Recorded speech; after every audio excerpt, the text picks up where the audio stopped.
My name is Annabelle Thompson, and I'm 28 years old.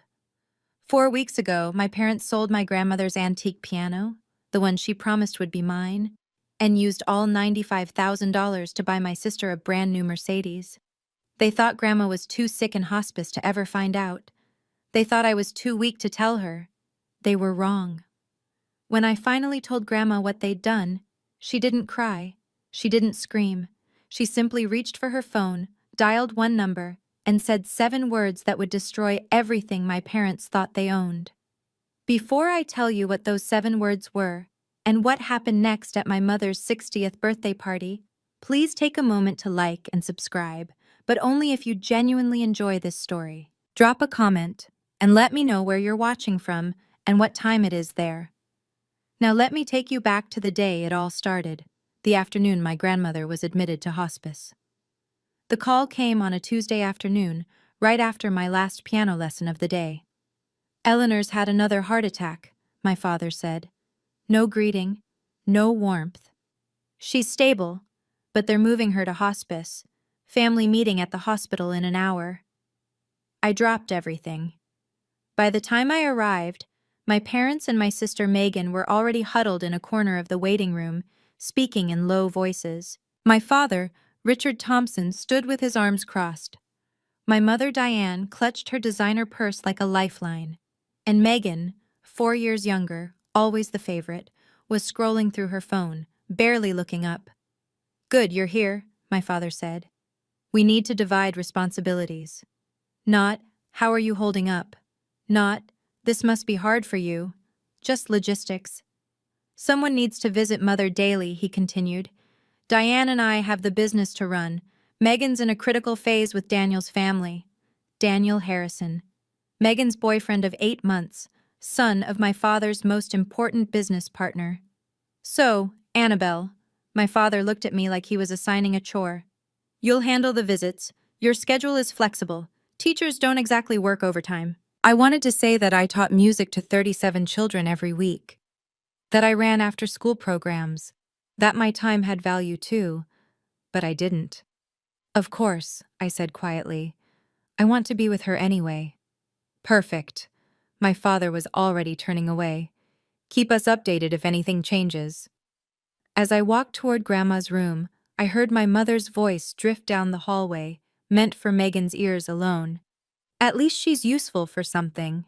I kept walking. I didn't turn around. Not because I didn't hear, but because I'd grown so used to this kind of pain that I'd stopped expecting it to be acknowledged.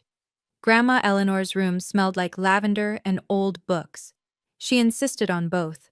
"They try to make everything smell like antiseptic," she told me on my first visit. "I refuse. If I'm going to die, I'll die surrounded by things I love."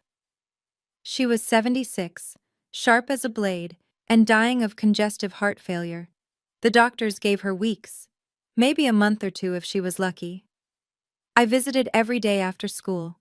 We talked about music, about her years performing across concert halls in the Northeast, about my students who couldn't yet read notes, but already felt rhythm in their bones.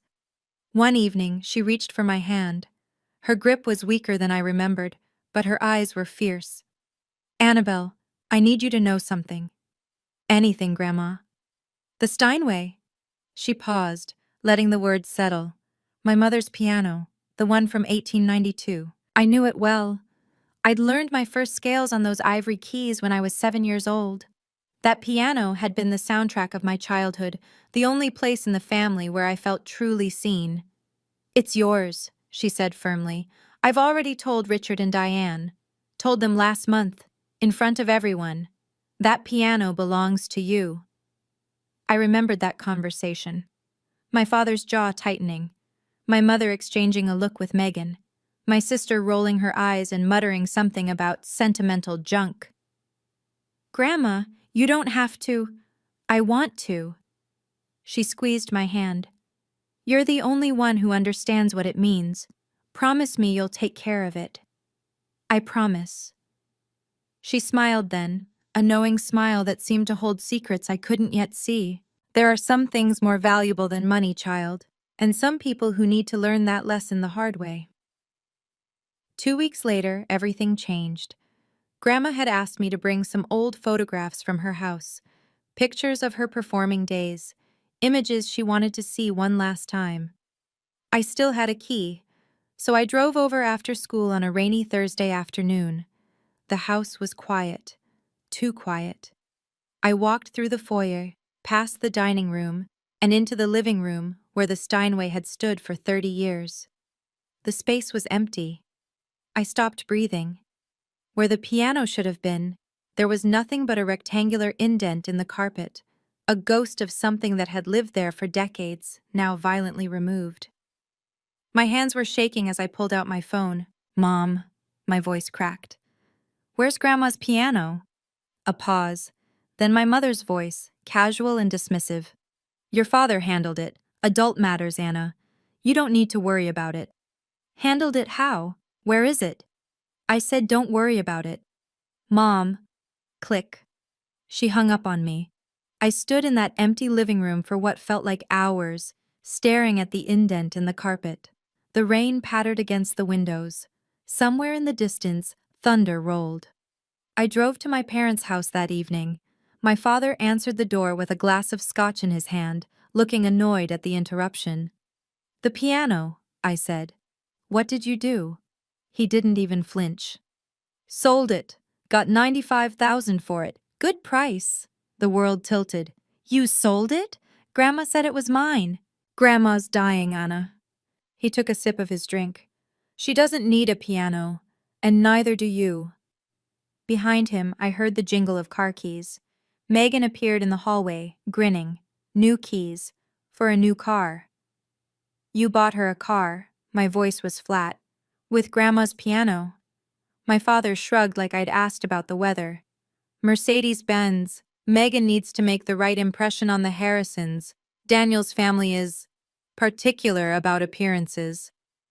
"That piano was supposed to be mine." "And what would you do with it?" My mother appeared behind my father, arms crossed. "You teach children's music classes, Anna. You don't perform. You don't have the space. Megan needed that money for her future." Her future. I repeated the words, tasting their bitterness. Megan sauntered into the foyer, swinging her new keys like a trophy. "Don't be jealous, Anna. It's not a good look." She smiled, all teeth. "Maybe if you'd picked a better career, you could afford nice things too." I looked at my parents, at my sister, at the life they'd built where I was always the afterthought, always the one whose needs came last. "Does Grandma know?" Silence. "Does she know you sold her piano?" My mother's face hardened. "She's in hospice, Annabelle. She's on morphine half the time. She doesn't need to know anything that might upset her." "You mean you don't want her to know?" "I mean—" My mother stepped closer, her voice dropping to something cold and threatening. "That if you tell her, and it causes her stress, and something happens, that will be on you. Do you want to be responsible for killing your grandmother?" The accusation hung in the air like poison. I should have backed down. The old Annabelle would have. But something had shifted inside me. Something had finally broken. "Grandma has a right to know what happened to her property," I said quietly. "And I won't lie to her." I turned and walked out before they could respond. I didn't sleep that night. My apartment felt smaller than usual, a modest one-bedroom that my parents had always mocked as proof of poor life choices. I sat on my secondhand couch, staring at a framed photograph on the bookshelf. Grandma Eleanor at her final concert, 20 years ago. Her fingers poised above the keys, her face luminous with purpose. That same piano. The one they'd sold like it was nothing. My mother's words circled in my head. "If something happens, that will be on you." Was she right? If I told Grandma, would the shock hurt her? Would I be causing more pain in her final days? But then I remembered what Grandma had always taught me. "Truth can wound," she'd said once, when I was 12 and didn't want to tell my parents I'd failed a math test. "But lies always wound deeper, they just take longer." I pulled my knees to my chest and thought about the last 28 years. Every time I'd stayed quiet to keep the peace. Every time I'd accepted less because fighting felt futile. Every time I'd made myself smaller so my family could feel bigger. And where had it gotten me? Here. Alone. Invisible. Watching them erase Grandma's wishes like her words meant nothing. If I stayed silent now, I wasn't keeping peace. I was becoming complicit. By 3 in the morning, I'd made my decision. Grandma deserved the truth. She deserved to know that her son had stolen from her, lied to her, and assumed she was too weak to matter anymore. And maybe, just maybe, I deserved to stop apologizing for existing. I set my alarm for early morning. I would go to hospice before school. I would tell her everything. Grandma was awake when I arrived, propped up against her pillows, watching the sunrise through the window. "You look like you haven't slept," she said softly. "I haven't." I pulled a chair close to her bed, took her hand. "Grandma, I have to tell you something, and it's going to hurt." Her eyes, still sharp despite everything, studied my face. "Then tell me." So I did. The empty space in her living room, the $95,000, the Mercedes-Benz gleaming in Megan's name, my father's casual dismissal, my mother's threat. I told her all of it, bracing myself for tears, for shock, for the kind of devastation that might break what was left of her fragile heart. Instead, Grandma Eleanor let out a long, slow breath. Not a gasp of pain, not a cry of betrayal, a sigh, the sigh of someone who had seen this coming. "Grandma?" I whispered. She turned to look at me, and her expression wasn't grief-stricken. It was calm, almost resigned. "I knew this might happen, sweetheart." "You knew?" "I know my son." Her voice was steady. "I've watched him become this person for 40 years. I hoped he'd change, but I also prepared for the possibility that he wouldn't." My mind raced. Prepared how? She didn't answer directly. Instead, she reached toward her bedside table. "Hand me my phone, would you?" I passed it to her, confused.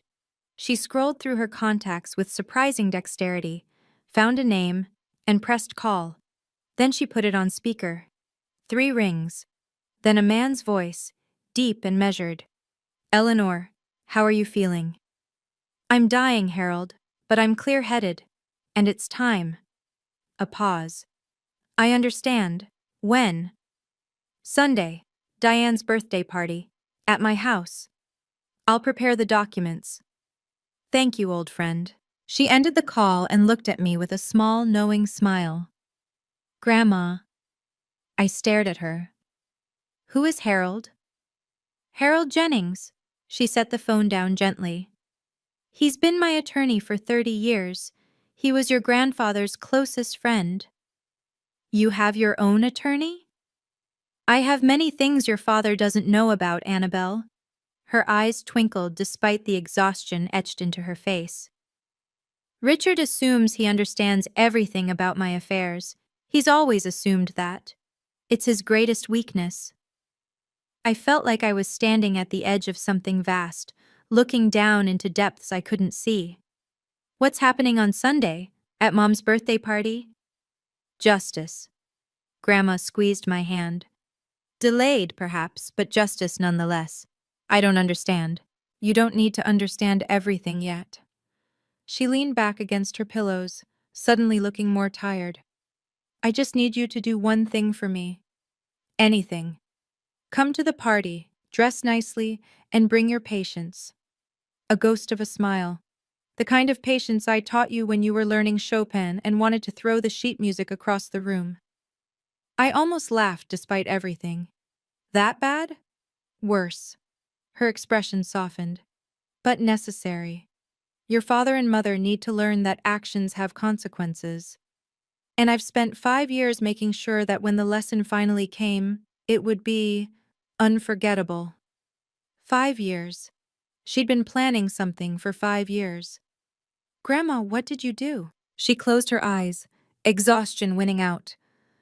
I protected you, sweetheart, the way I should have protected you all along.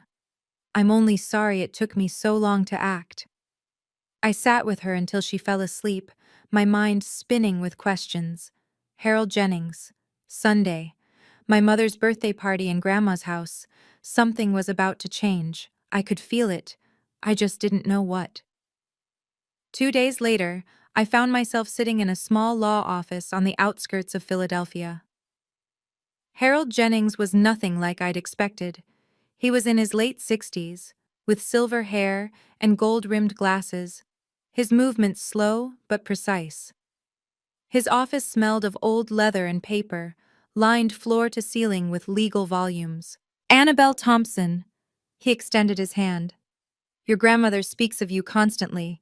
It's a pleasure to finally meet you. Mr. Jennings, Harold, please. He gestured to a chair across from his desk.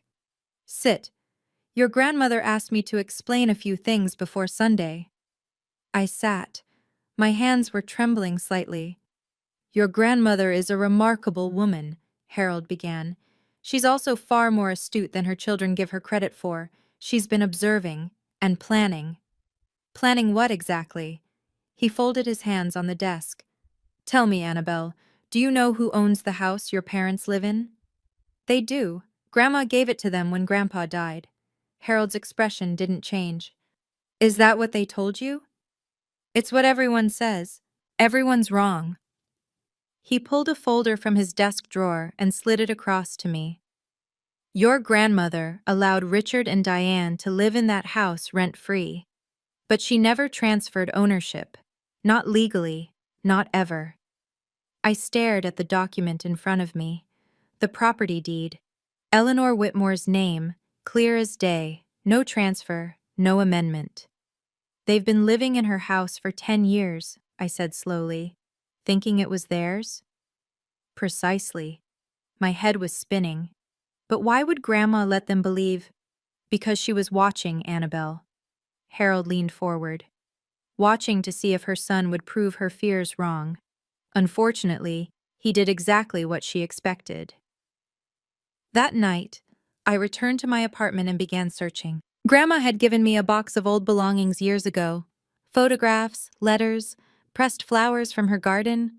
I'd never looked through it carefully. It felt too intimate, like reading someone's diary. But now I needed answers. I found it near the bottom, beneath a stack of faded concert programs. A sealed envelope, yellowed with age. My name, written in Grandma's elegant script. And beneath it, 6 words, for Annabelle, when you need to understand. My fingers trembled as I opened it. Inside was a single photograph, a copy of a legal document. The header was partially obscured, but I could see Grandma's signature at the bottom, dated 5 years ago. And in her handwriting, a note clipped to the corner. The house never left my hands, sweetheart. It was only borrowed, and some borrowers don't deserve the privilege. I read it 3 times. Then I understood. Sunday's party was being held at Grandma's house. The same house my parents treated as their own, where they'd hosted dinner parties and holiday gatherings, where they'd sold the piano that sat in the living room like it belonged to them. But it didn't belong to them. It never had. My father had built his entire sense of status on a foundation that didn't exist. I thought about all the times he'd lectured me about real assets and smart investments. All the times he'd mocked my small apartment while standing in a home he didn't actually own. The irony was almost too perfect. I tucked the letter back into its envelope and set it on my nightstand. Sunday was 3 days away. Whatever Grandma had planned, it was going to happen in the place my parents had claimed as their territory, and they had no idea what was coming. The night before the party, Grandma called. Her voice was weaker than before, and I could hear the effort each word cost her.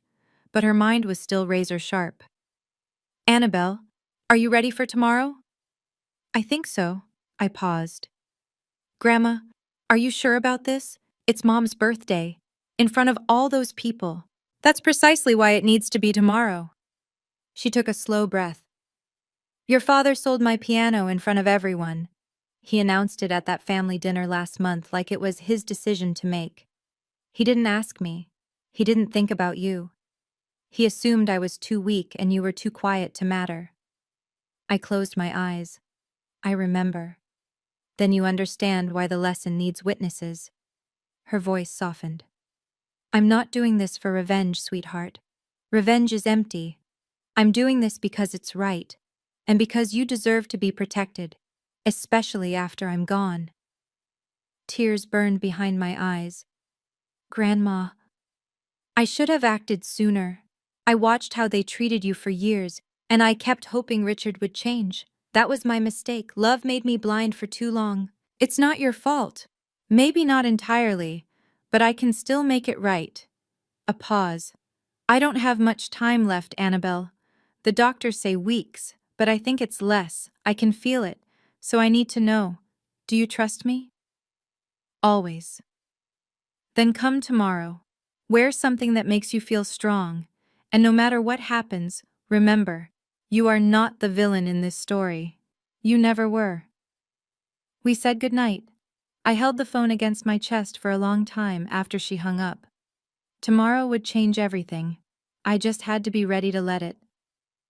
Sunday arrived with pale winter sunlight and the kind of crisp air that makes everything feel sharper. Grandma's house, my parents' borrowed house, looked almost festive.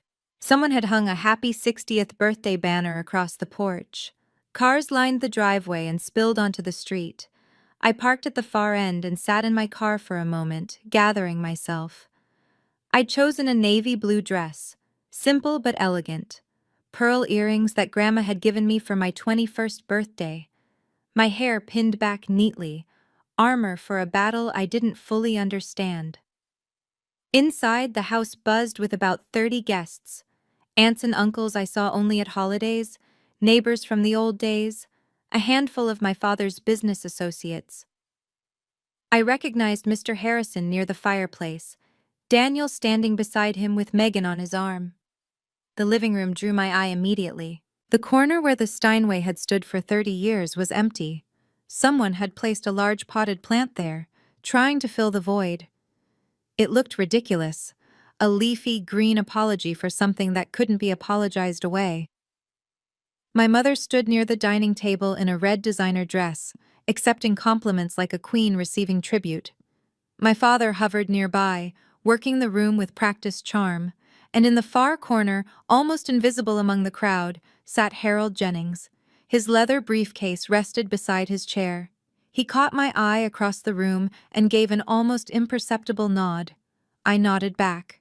My Aunt Margaret, Grandma's younger sister, appeared beside me. "Anna, sweetheart, how is Eleanor, really?" "Tired," I said honestly, "but still sharp." She always was the smart one. Aunt Margaret's eyes drifted to the empty corner. "I noticed the piano's gone. Richard said Eleanor wanted to sell it?" I opened my mouth to respond, but my father's voice cut through the crowd. "Everyone, if I could have your attention, please." My father stood in the center of the living room, crystal glass raised, commanding the space like he owned it, which I now knew he didn't. "Today we celebrate 60 wonderful years of Diane Thompson." Applause. My mother beamed. "And I also want to take a moment to share some exciting family news." My stomach dropped. "As some of you know, our daughter Megan has been seeing Daniel Harrison, son of my dear friend and partner, James." He gestured toward Daniel, who smiled politely. "And to celebrate her bright future, we have a special surprise."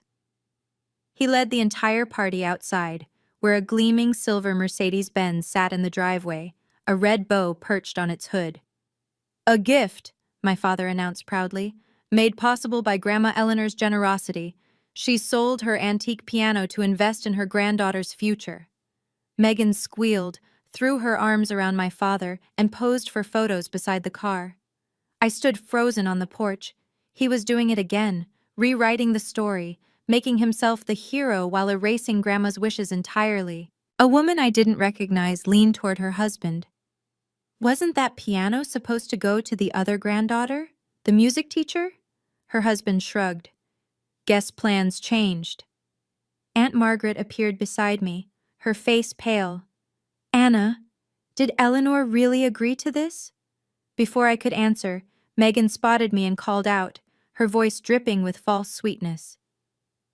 Anna, come take a picture. Don't be jealous. I'm sure Grandma will leave you something too. Maybe her collection of old sheet music?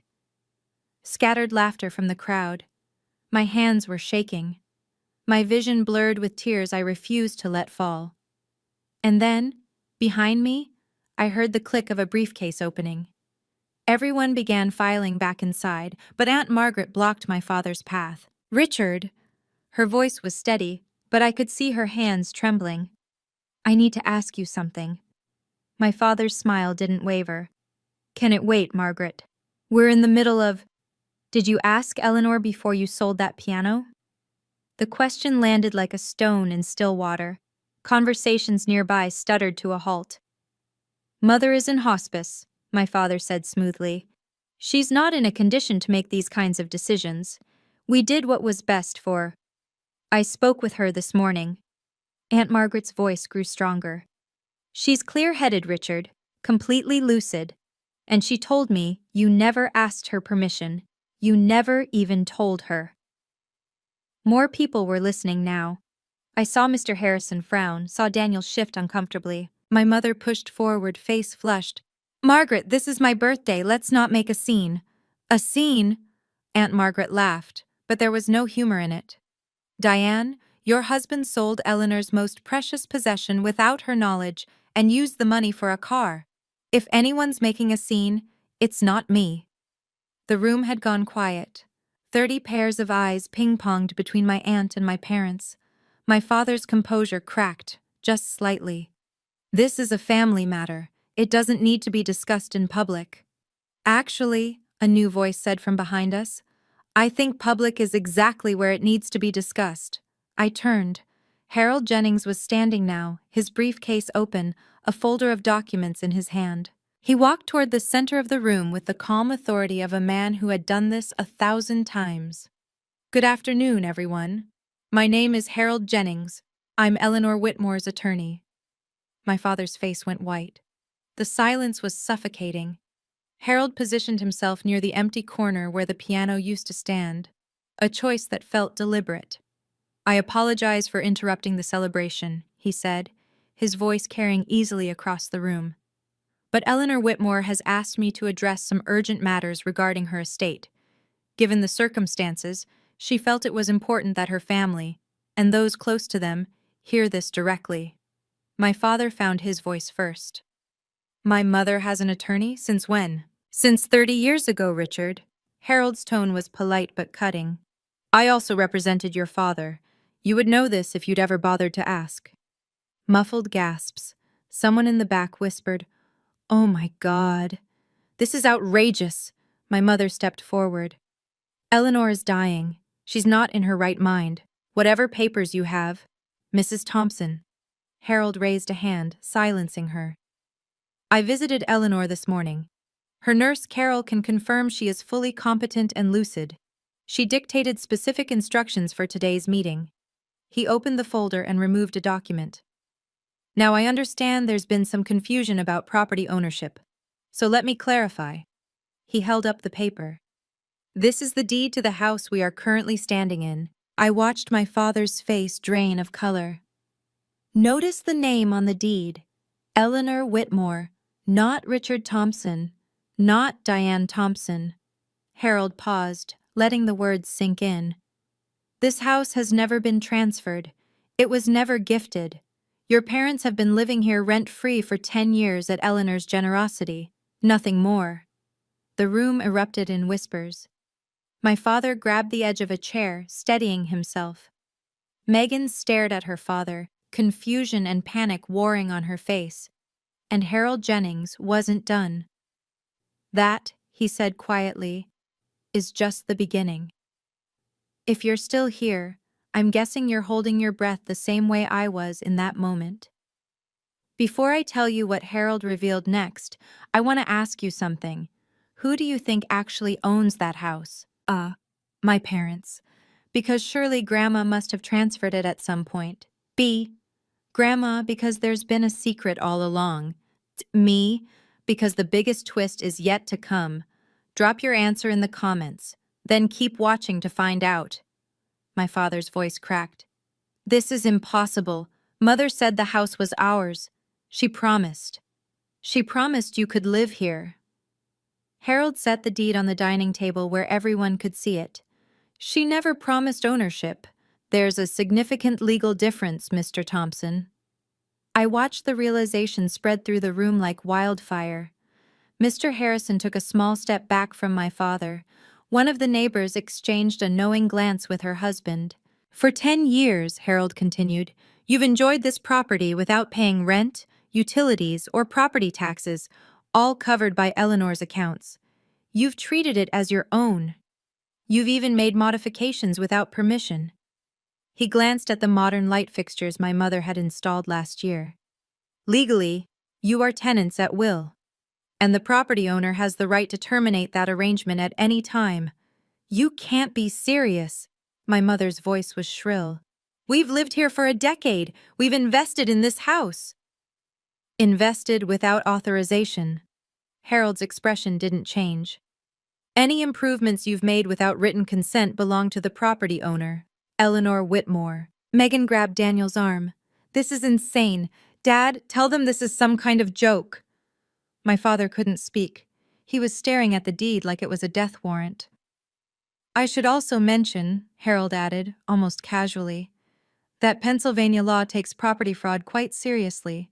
Representing someone else's property as your own, particularly in business contexts, can have significant legal consequences. I saw Mr. Harrison's expression shift from confusion to cold calculation. He was looking at my father differently now, not as a partner, but as a liability. The empire my father had built on borrowed prestige was crumbling before our eyes, and Harold still had more documents in his folder. Now, Harold said, pulling out a second document, we come to the matter of the trust. What trust? My father's voice was barely above a whisper. 5 years ago, Eleanor Whitmore established a separate trust, independent of the will that was shared with your family. This trust was created specifically to protect her most valuable assets in the event of, he paused delicately, financial misconduct. Financial misconduct? My mother sputtered. We're her family.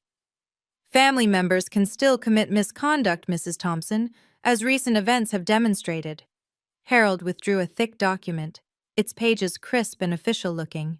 Per the terms of this trust, the following assets are irrevocably assigned to a single beneficiary: the property we're standing in, Eleanor's financial accounts, and all items of sentimental value, including the 1892 Steinway piano that was recently sold without authorization. He looked up, and his gaze settled directly on me. The sole beneficiary is Annabelle Rose Thompson. The room went silent. Megan's shriek broke it. What? This is fraud, my father shouted. She was manipulated. That little... He pointed at me, face contorted with rage. Richard. Harold's voice turned to ice. I would advise you to choose your next words very carefully. Everything said here today has been witnessed by over 30 people. Aunt Margaret moved to stand beside me. Her hand found mine and squeezed. Eleanor knew exactly what she was doing, Harold continued. She spent 5 years watching, waiting, hoping her son would prove her wrong. Instead, he sold her most treasured possession to buy a car for the granddaughter who never visits her. He paused. Actions have consequences, Mr. Thompson. This is yours. My mother was crying now. Megan looked like she might be sick, and I couldn't move, couldn't breathe, couldn't believe what I was hearing. Harold let the chaos settle for a moment before continuing. Regarding the piano sale, he pulled out another document. Since the Steinway was part of the trust, and Annabelle is the designated beneficiary, the sale conducted without the trustee's consent, that's Eleanor, constitutes unauthorized disposal of trust assets. What does that mean? Megan's voice was small. It means the $95,000 must be returned to the trust within 30 days. Harold's gaze swept across my parents and sister. Failure to comply will result in civil litigation for misappropriation of trust property. Given the clear paper trail, I assure you, the outcome would not be favorable for your family." My father laughed, a hollow, desperate sound. "We don't have $95,000 sitting around. The money went to the car." "Then I suggest you find a way to liquidate that asset." Harold nodded toward the window, where the Mercedes was still visible in the driveway, red bow and all. "The dealer might accept a return, though you'll likely take a significant loss." Megan burst into tears. "My car? You're taking my car?" "I'm not taking anything, Miss Thompson. I'm simply explaining the legal consequences of your family's choices." I watched Megan look to Daniel for support, but he had already stepped away from her, his expression carefully neutral. His father was whispering something in his ear, and neither of them looked sympathetic. "Additionally," Harold added, "Eleanor has asked me to inform you that your living arrangement in this house will be formally restructured. You may continue to reside here temporarily, but a proper lease agreement will be required." "A lease?" My mother's voice was barely audible. "In the house we've lived in for 10 years?" "In the house," Harold corrected gently, "that you never owned." The room had gone deathly quiet. Every eye was on me. My father turned slowly, his face twisted with betrayal and fury. "You did this. You poisoned her against us." I stood my ground. "No, Dad. I didn't do anything." My voice was steadier than I expected. "Grandma made these decisions 5 years ago. Before I knew anything about them. I only found out this week." "Liar!" My mother's voice shook with venom. "You've always been jealous of Megan, of our family's success. This is your revenge." Revenge? I felt something cold and hard crystallize inside me. I didn't sell Grandma's piano without asking her. I didn't spend the money on a car for myself. I didn't lie to everyone about what happened. I stepped forward, looking directly at my mother. I'm not the one who said at least she's useful for something when I agreed to visit Grandma every day. I'm not the one who hung up on me when I asked questions. And I'm not the one who threatened me, saying I'd be responsible for killing Grandma if I told her the truth. Gasps rippled through the crowd. Aunt Margaret's hand tightened on mine. "I spent 28 years being invisible in this family." My voice didn't waver. "I accepted it because I thought that's what love required, shrinking yourself to make others comfortable." I looked at my father, at my mother, at Megan still crying over her doomed Mercedes. But Grandma taught me something different. She taught me that loving yourself means standing up for what's right, even when it costs you everything. I took a breath. "So here's what I want you to understand. I'm not apologizing anymore. I'm not staying silent anymore. And I'm done pretending everything is fine when it isn't." The room was absolutely still. After the crowd began to disperse, slowly, awkwardly, with whispered goodbyes and avoided eye contact, Harold pulled me aside. "Annabelle, we need to discuss next steps." I nodded, still feeling surreal, like I was watching myself from outside my body. "Legally, you have several options." He spoke quietly, so only I could hear. "You could demand immediate eviction. Given the circumstances, your grandmother would support whatever you decide." I looked across the room at my parents. My father had collapsed into a chair, head in his hands. My mother stood frozen by the window, mascara streaked down her face. Megan had disappeared, probably outside, mourning her Mercedes. They looked broken. Part of me, a small, wounded part, wanted to twist the knife, to make them feel every ounce of the pain they'd caused me over 28 years. But that wasn't who I wanted to be. "I don't want to throw them out," I said slowly. "Not immediately." Harold raised an eyebrow. "Are you certain?" "Yes." I took a breath. "Here's what I want. The 95,000 gets returned within 90 days, not 30. I'll give them time to sell the car and figure things out. They can stay in the house with a formal lease agreement at a minimal rent. After Grandma—" I swallowed hard. "After she passes, they'll have 12 months to find somewhere else to live." That's remarkably generous, given everything. Maybe. I met his eyes. But I'm not doing this to punish them. I'm doing it because it's right, and because I refuse to become the kind of person they are. Harold studied me for a long moment. Then he nodded, a hint of respect in his expression. Your grandmother said you'd respond this way? She's very proud of you, Annabelle. I know. My voice cracked. I know she is. The agreement was drafted right there on the dining room table, witnessed by Aunt Margaret and two of the remaining guests. My father signed without looking at me. My mother's hand shook so badly she could barely hold the pen. Neither of them said a word. By the time the last signature was in place, the house had emptied. Mr. Harrison and Daniel had left without saying goodbye. I later learned Daniel had driven away while Megan was still outside crying. The birthday cake sat untouched. The banner drooped sadly over the front porch. Aunt Margaret hugged me tight before leaving. You did the right thing, sweetheart. Eleanor would be so proud. She is proud, I said softly. I talked to her this morning. As if on cue, my phone buzzed. A video call request from Grandma's hospice number. I answered, walking to the empty corner of the living room where the piano used to be. Her face appeared on screen, pale but peaceful. Nurse Carol was visible in the background, smiling. My brave girl. Grandma's voice was weak but warm.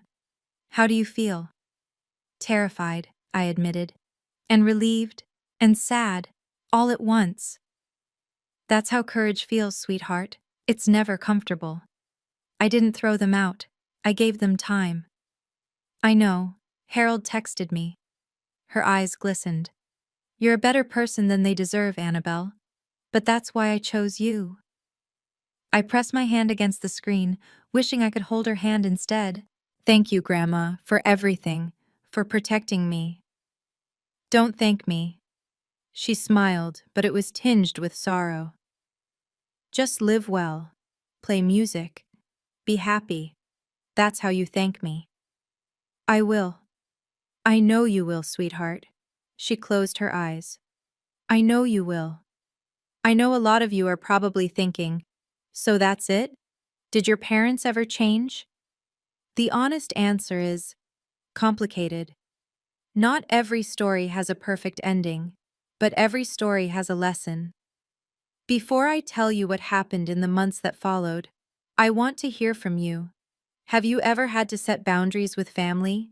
How hard was it? Drop your story in the comments. I read every single one.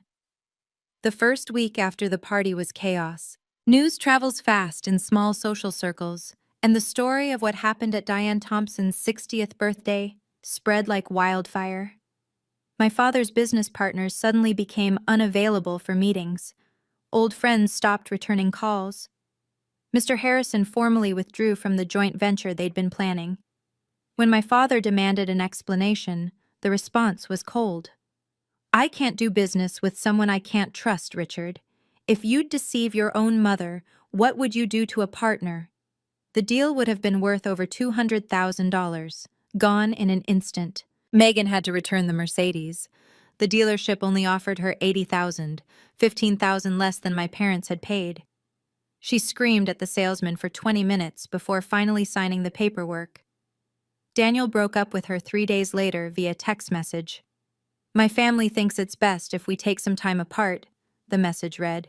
Translation: they wanted nothing to do with the Thompson family drama. My sister, who had always been the golden child, found herself suddenly ordinary. No car, no wealthy boyfriend, no special status. She had to borrow my mother's old Honda to get to job interviews. I didn't gloat. I didn't reach out. I simply went about my life, teaching piano to my students, visiting Grandma every evening. But I'd be lying if I said there wasn't some quiet satisfaction in watching the facades crumble. My father had spent years measuring success in appearances, the house, the car, the right connections. Now he was learning that none of it had ever been real. The foundation he'd built his identity on was borrowed, and borrowed things always have to be returned. 3 weeks after the birthday party, the hospice called me at 6 a.m. You should come now, the nurse said gently. She's asking for you. I drove faster than I should have, my heart pounding the entire way. Grandma's room was quiet when I arrived. The morning light filtered through the curtains, casting soft golden shadows across her bed. Her breathing was shallow, her face paper-thin, but her eyes were open, and when she saw me, she smiled. "My Annabelle." Her voice was barely a whisper. "Come sit with me." I took her hand. It felt so fragile, like holding a bird. "I have something to tell you," she said slowly. "Something I should have said years ago." "What is it, Grandma?" "I'm sorry." I blinked. "Sorry? For what?" "For not acting sooner." A tear slipped down her cheek. "I watched how they treated you, year after year. I kept hoping Richard would change, that Diane would see your value.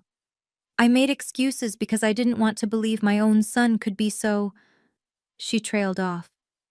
"It's not your fault," I said, my own tears falling now. "Maybe not entirely, but I could have done more. I could have protected you earlier, instead of waiting until I was dying." She squeezed my hand weakly. "I'm sorry, sweetheart. You deserved better." "You gave me everything that mattered," I said fiercely. "Music, love, the knowledge that I was worth something. That's more than they ever gave me." She smiled, and for a moment she looked like the grandmother I remembered from childhood, strong, radiant, full of life. "I'm so proud of you, Annabelle. You have a good heart, but you finally learned to guard it. You taught me that." "Then I did something right." Her eyes fluttered closed. "I'm tired now, sweetheart. Stay with me? Always." Grandma Eleanor passed away that evening, peacefully, with my hand in hers. The funeral was held 5 days later at the small church she'd attended for 50 years. Per her wishes, it was simple. No elaborate flowers, no ostentatious displays. Just music, memories, and the people who truly loved her. I played the piano during the service. Not the Steinway, that was gone, but a modest upright that the church had owned for decades. I played Chopin's Nocturne in E-flat major, the first piece Grandma ever taught me. The church was half full. Aunt Margaret sat in the front row, tissues clutched in her hand. Grandma's friends from her performing days filled several pews. White-haired women who remembered when Eleanor Whitmore had been a name that meant something in the classical music world. My parents sat in the back. They didn't approach me before the service, or during, or after. My mother wore dark sunglasses that hid her eyes. My father stared straight ahead like a man attending his own sentencing. Megan wasn't there at all. "Too emotionally fragile," my mother explained to someone who asked. I delivered the eulogy. I spoke about Grandma's music, her wisdom, her quiet strength. I spoke about how she'd taught me that love wasn't about grand gestures. It was about showing up, day after day, and choosing to see someone for who they really were. I didn't mention the drama. The funeral wasn't the place. After the service, my father started walking toward me. I saw him hesitate, take a step, then stop when my mother grabbed his arm and pulled him away. He never made it across the room. Maybe he wanted to apologize, maybe not, I'll never know. But I'd already made peace with the fact that some apologies never come. And some aren't needed anymore. 6 months later, I moved into Grandma's house. It felt strange at first, walking through rooms filled with her presence, sleeping in the guest bedroom I'd known since childhood. But slowly, it began to feel like home. I used part of the returned money to buy a new piano. Not a Steinway. Those cost far more than $95,000. But a beautiful Yamaha Grand that filled the corner where Grandma's piano had once stood. Different, but meaningful in its own way. A new beginning. I started teaching private lessons on weekends. My first student was Aunt Margaret's granddaughter, Sophie, 8 years old, bright-eyed, with the same impatient energy I'd had at her age. When she played her first complete scale, I cried. My parents moved out 2 months after Grandma's death. They didn't wait the full 12 months I'd offered. They said they couldn't live somewhere with so many painful memories. I think they just couldn't stand the reminder of what they'd lost. They bought a small condo across town. My father's business was struggling, scaled down to half its former size. My mother joined a different social club, one where people didn't know the family's history. We didn't speak. Not out of anger exactly, just distance. Some gaps are too wide to bridge. But I wasn't bitter. Bitterness is exhausting, and I had a life to build. In the evenings, I'd sit at the piano and play until the stars came out. Sometimes Chopin, sometimes Bach, sometimes just improvised melodies that went nowhere and everywhere. Grandma's presence lingered in those moments, in the smell of lavender from the garden she'd planted, in the creak of the old floorboards, in the way the light fell through the windows at sunset. She was gone, but she was everywhere, and I was finally free. 8 months after the funeral, my phone rang. Megan. I stared at the screen for 3 rings before answering. Anna? Her voice sounded different, smaller, less certain. Megan. Silence stretched between us, 28 years of sisterhood reduced to awkward pauses. I'm not calling to ask for anything, she said finally. I wanted to say something. Okay. I've been thinking a lot. About everything that happened. About how I acted. She took a shaky breath. I was so angry at first. At you, at Grandma, at everyone. I thought you'd stolen something from me. And now? Now? Another pause. Now I'm working at a marketing firm, entry level. I ride the bus because I can't afford a car, and I've started going to therapy. I didn't respond. I just listened. My therapist says I have a lot of unpacking to do. About mom and dad. About how I was raised. About why I thought I deserved everything without earning it. She laughed, but it was hollow. Turns out, being the favorite isn't actually a gift. It's a trap. I'm glad you're working through it, I said carefully. I'm not asking you to forgive me. Her voice cracked. I don't deserve that. I just wanted you to know that I understand now. Why you did what you did. Why Grandma did what she did. Grandma loved you too, Megan. She just couldn't reward behavior that hurt other people. I know. A sniffle. I know that now. We sat in silence for a moment. If you ever want to talk, I said slowly, I'm willing to listen. But trust takes time to rebuild. I understand. Good. We hung up without saying goodbye, not out of coldness, but because neither of us knew how. Some doors, once closed, open slowly. But they can still open. It's spring now, a full year since Grandma entered hospice. Tonight, I sit at my piano as the sun sets over the garden. The windows are open, and a warm breeze carries the scent of jasmine and freshly cut grass. I play Grandma's favorite nocturne, the one she performed at her final concert 20 years ago. The notes drift through the empty house, filling the silence with something softer. I think about everything that's happened. The betrayal, the reveal, the boundaries I never thought I'd have the courage to set. I think about Grandma, her strength, her patience, her quiet determination to protect me, even when I didn't know I needed protecting. I think about my parents, in their small condo, rebuilding a life that will never be quite what they imagined. About Megan, riding the bus, learning for the first time what it means to earn something. I don't hate them. Hate takes too much energy, but I don't need them anymore either. And that's a kind of freedom I never expected to find. The nocturne ends. The final notes hang in the air, then fade into the evening quiet.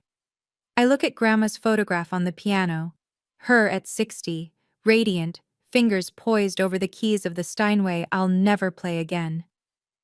I'm doing okay, Grandma, I whisper. I'm more than okay. Somewhere, I like to think she hears me. I close the piano lid, stand, and walk to the window. The stars are just beginning to emerge, pinpricks of light in the darkening sky. I don't have the original piano. I don't have the family I thought I had. But I have something better. I have myself. I have boundaries. I have a life I built on truth instead of silence. And that's the real inheritance Grandma left me. And that's my story. Thank you for staying until the end. If this resonated with you, if you've ever had to stand up for yourself in a family that made you feel invisible, I want you to know you're not alone. Setting boundaries isn't selfish. It's how you honor your own worth. Hit like if this story meant something to you. Subscribe if you want more stories like this. And check the description for more videos I think you'll love. Take care of yourselves, and remember, you deserve to be seen.